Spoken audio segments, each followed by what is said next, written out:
Hi, I'm Charlie Hannon, and today we have a special guest here with me, Mr. John Edward Mackenzie. Hello. Welcome to the chair.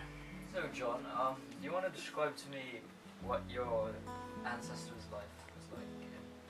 Well, my ancestor Alexander Mackenzie, he was just, I think in my opinion, he was just a really good guy, and he really did what was right for Canada, or what was to be Canada, and he seems to be very motivating to so many people to be leaders wherever they are.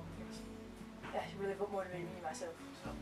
So you want to describe to me what kind of happened in the Battle of Montgomery's Town? Well, this is one of my favorites, really. When Alexander, he leads this group of people, and they lead a march down Yonge Street, first of all taking over Toronto Armory.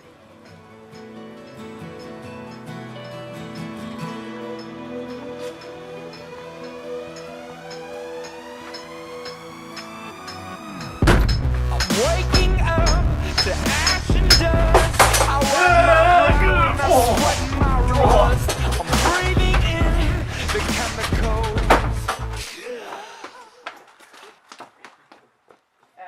And then after that, leading a march down Yonge Street, setting up a roadblock so loyalists couldn't get through.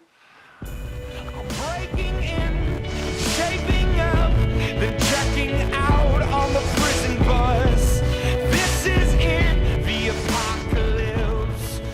Whoa. And there's some pretty nasty stuff that happened there. The loyalist tries to shoot his gun to clear the way, but really, they just shot him right there, so he was dead. End of the problem, nice and easy. That's what my ancestors were like.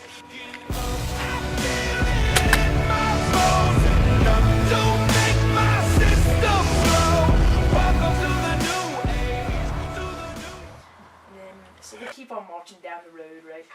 And these loyalists once again try to confront the rebels and my ancestor, and they fire a volley, where all of them shoot at once, and then when it's starting to reload, the rebels shoot back, and all of the other side, the loyalists, they fall over, and the rebels think that they're dead, so they're marching down all cocky and stuff.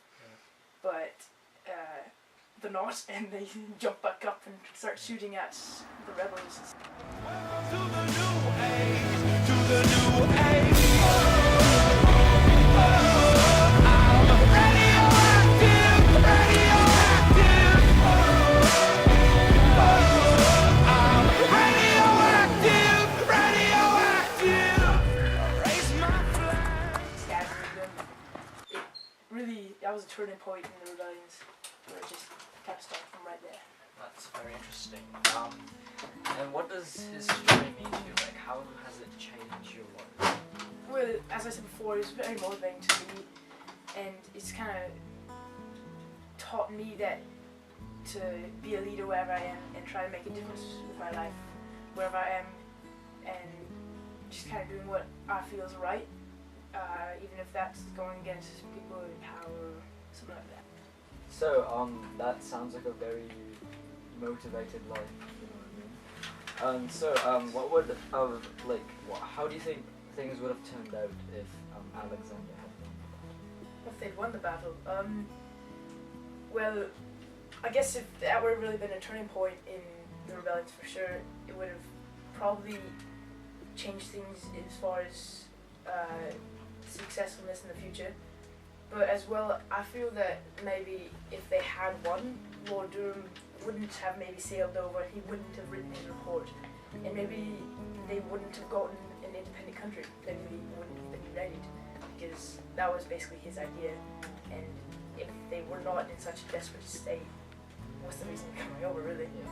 So it would definitely change the way that Canada is today, in some sort of another.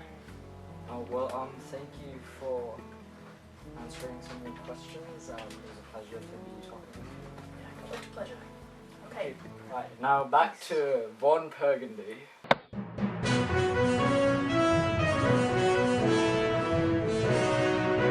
Hi, I'm Von Burgundy, part of KBBTLS Channel 5 News Team.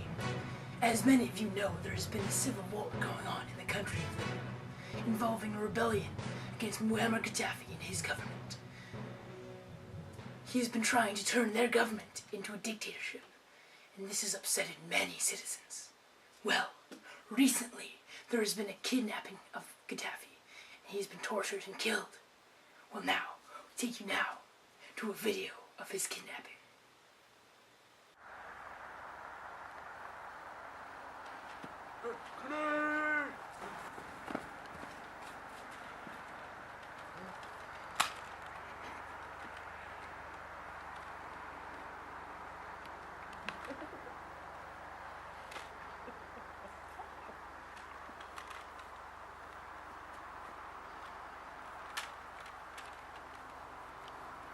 Hi, Charlie Hudden here, back with you, and I'm here to talk to our second guest, Mr. War veteran Rufus Redwood. Oh, hi. Yeah, it's a real honor to be on this show, Chuck. So, it's Charles, by the way, but so sir, what do you think about the Libyan Civil War? Oh yes, the Libyan Civil War.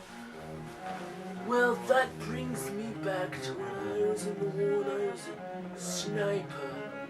I experienced violence, a lot of violence, lots of death and destruction for one cause. So, Rufus, what do you think about the... Leader of the... Oh my... He's bad man. Everything I've heard, everything I've seen, more than he's done. He's bad. He should do some good thing. He was taken from his power and kidnapped. Oh, yes, bad. What do you think? Well, it seems that you should have been the one asking questions today. Well, you poppycock! Where are you going, man? I'm done here. Hi, I'm Jack Brown. Rufus, so nice to have you back. What do you want? Can you compare for us the Battle of Upper Canada Rebellion back in the 1800s and the recent Libyan Civil War? Well, I guess I could try. I'll say the Upper Canada. I don't really feel that they were similar. The Upper Canada Rebellion was more about the fight for freedom, the fight for the right to be free and to vote, and for all that good qualities that every country, in my opinion, should contain. But the Libyan Civil War, which is the battle for, I guess, another form of freedom, the new type of government, because of Muammar Gaddafi. He was just on a rant to get a dictatorship. He wanted the whole country to be a dictatorship. But the country did not want that. Only Muammar Gaddafi wanted that. I hope I said that right. Well, those are the only comparisons I would say, in my opinion, except for the violence and the fight for something they wanted. In both cases, they were fighting for a cause.